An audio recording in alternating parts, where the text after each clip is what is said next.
Almost in fear, it occurred to me that each of my words, each of my movements would live on forever in the stammering grandeur of Funes' memory. I hardly dared move, not wishing to add to his awful burden.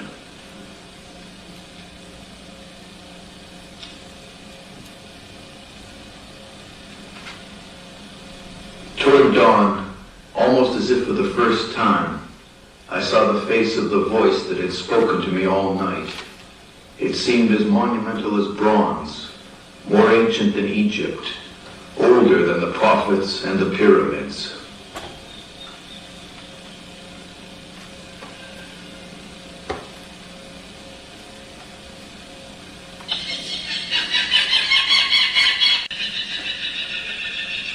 It was almost with relief that I learned 2 years later of Funes' death from congestion of the lungs. Vermeddag via Jaronik Quater Nagelstefnan, von ich habe Klebung genossen, kann ich Rugen Wurfen mine, forste je Bunden kaldo klom, net het him toch van Hye, net toch Grindweie, net toch Wigawin, net toch Warren heeft. There, ik nee hurde moet aan klima zee, is kalde wee, willum wil het is aan. How's Sam?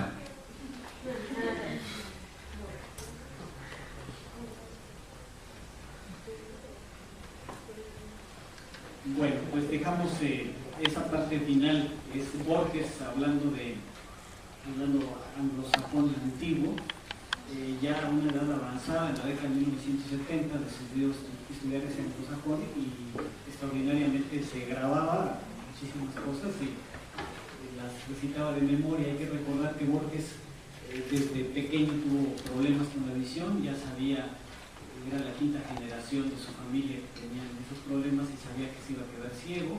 Esto se produjo ya de manera definitiva a partir de la década de 1950, y entonces él cada vez acudió más a la memoria, sobre todo para escribir sus textos. Hay ahí testimonios de algunos que llegaban de pronto a visitarlo a su departamento de la calle Maipú y les decía: toma un lápiz y papel porque te voy a dictar un poema. Pues lo había estado trabajando en su mente. Con algunos datos de carácter autobiográfico de Borges, testimonios, etcétera, llegamos luego a la conclusión de que en realidad Borges era una especie de Funes el Memorioso. María Kodama recuerda que en una ocasión le pidió buscar un libro en alemán que estaba en la biblioteca personal y le dijo que buscara una anotación al margen que Borges había hecho en 1918. Y entonces María Kodama le dijo: no, Borges, yo creo que eso lo inventó usted porque no la encuentro aquí. No, vaya más adelante, a ver, dígame, ¿cómo empieza la siguiente página? Y María Kodama no sabe alemán, entonces le intentaba pronunciar: no, hay más, varias páginas adelante, ahí está. Había hecho la anotación en 1918 y 60 años después, en no sé cuántos más, todavía se acordaban dónde había hecho la anotación. Bueno, la imagen aquí demuestra, por cierto, las diferencias o traslados que se hacen de un lenguaje cinematográfico cuando se parte de un texto.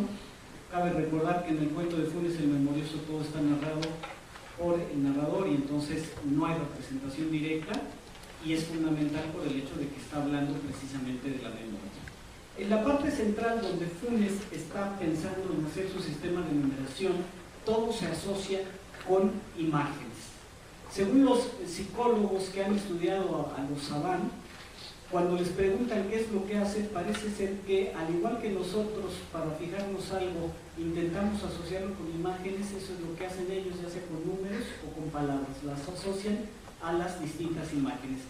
Y obviamente esto remite al Simónides que está mencionado en el texto, que como sabemos es el inventor de la estrategia que conocemos como mnemotecnia, en circunstancias un tanto trágicas, porque hay que recordar que lo que había sucedido es que estaban en medio de una comida, hubo un terremoto, varios murieron ahí aplastados por las piedras de la construcción y no había posibilidades de reconocer de quién era cada uno de los cadáveres porque habían quedado totalmente destrozados, y Simónides, que estaba presente, empezó a recordar dónde se había ubicado cada quien para poder hacer esa identificación de carácter forense, ¿no? Entonces la idea fundamental ahí era identificar algo con una imagen.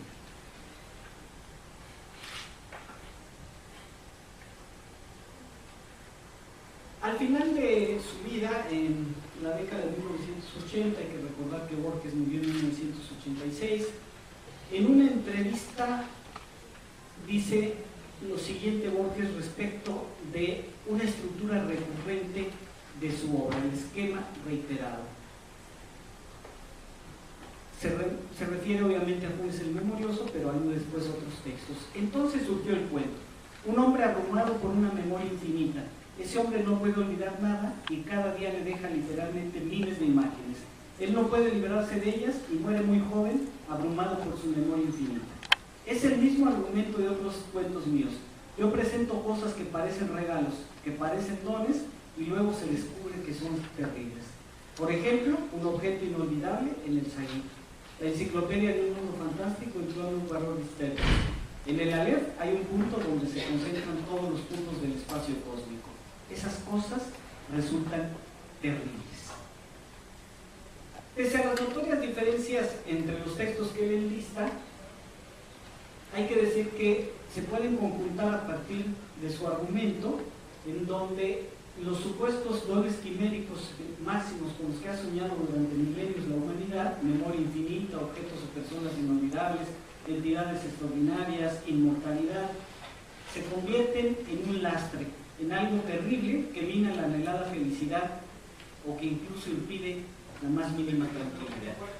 Uno de los ejemplos extremos de esto es el texto El Inmortal, que no está en la lista de Borges, pero hay que recordar que ahí el personaje Marco Flaminio Rufo intenta conseguir la inmortalidad y cuando la consigue se da cuenta de que los trogloditas con quienes ha estado conviviendo son inmortales y por eso no les importa nada, y se lleva la terrible sorpresa de saber que los inmortales no hacen absolutamente nada, porque la existencia hacia un tiempo infinito hace que todo lo posterguen.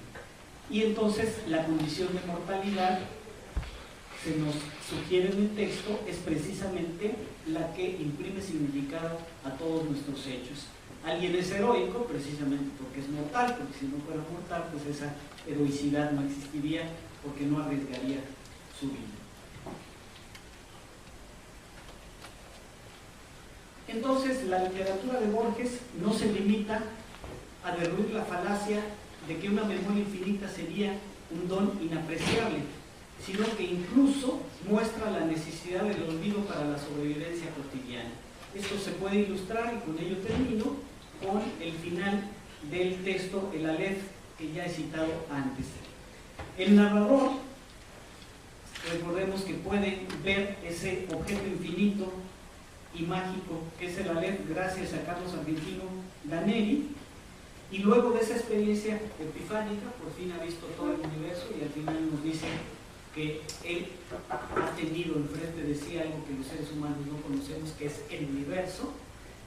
Piensa entonces después que el futuro ya nada podrá sorprenderlo, pues lo ha visto todo. Dice el texto: temí que no quedara una sola cosa capaz de sorprenderme. Sin embargo, pronto llega el alivio que le permite seguir viviendo. Felizmente, al cabo de unas noches de insomnio, me trabajó otra vez el olvido. Entonces el olvido en su obra adquiere un valor absolutamente positivo, y aquí la hemos visto en su enunciación, digámoslo así, de carácter intelectual, pero también está mucho en la poesía, y aparece, por ejemplo, en la valoración doble que puede tener respecto de nuestras relaciones afectivas. Hay un poema en donde Borges dice que no hay mayor perdón que el olvido. Y sin embargo, añade después con ironía, como era característico con él, ni mayor venganza. La mayor venganza que podemos ejercer contra un enemigo es olvidarlo, hacer de cuenta que no existe. Y esto lo llevaba incluso a la práctica en algunas ocasiones.